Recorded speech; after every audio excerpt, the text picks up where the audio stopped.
Well, right now, let's take a live look over at our view from High Brighton Mountain in Lenoir. Can't see much there except through that fog. Look at all those. You can see the radio tower, the TV towers there.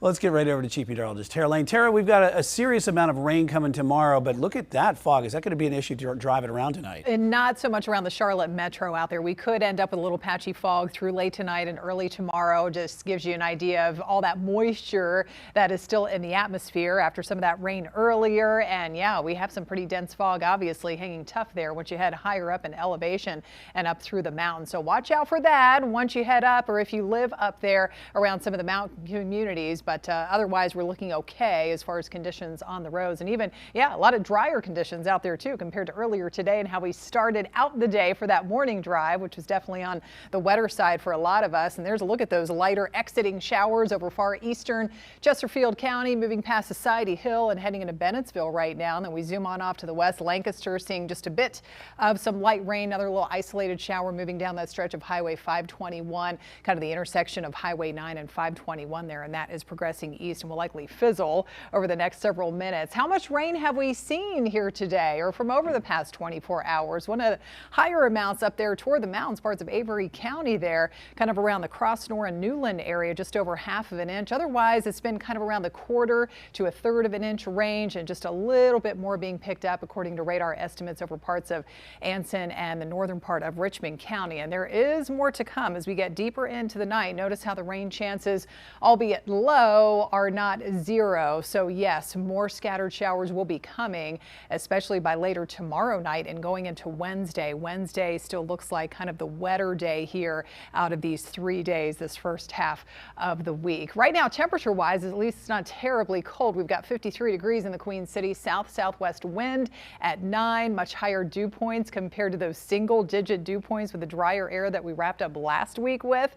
They're up into the 40s to near 50 right now. And so notice close to the actual air temperatures, and that's when we get the fog development when the dew point numbers are close or at those actual air temperatures. So we've got the 50s even heading up into the mountains. Warm stuff for this time of the year. 54 in Morganton, and that number's matched in Monroe, and more of the same down into sections of South Carolina. We do have this front that is advancing in from the west. It's not really going to move much here. All this moisture will continue to push on in from the south and west and give us these continue just off and on periods of rain.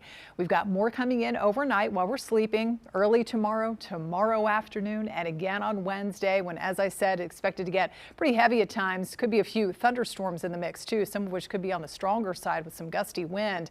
And then by Thursday and Friday, that's when the sunshine returns, and then it gets cold again in the wake of that front. So front still back off to the west tomorrow. Moisture continues to stream in, so just know that that chance of rain, it's there from morning right on through afternoon and heading into the evening. Those high temperatures will be up into the lower 60s. And let's check out future radar here. We check out about 11 o'clock this evening, just a few isolated showers possible. Then it could get more widespread for the morning drive again tomorrow. So some more widespread areas of rain, but the best chance of rain tomorrow actually comes later in the afternoon through the evening and lasts off and on right into the overnight. Look at all the bright colors here right on through Wednesday morning, Wednesday afternoon and evening. We get more rounds of potentially heavy rain, and notice how that wraps up with a little bit of that lightly accumulating mountain snow, just a sign of the colder times coming in for later in the week. But 60s the next couple of days, and then those highs are back only around 50 to wrap up the week,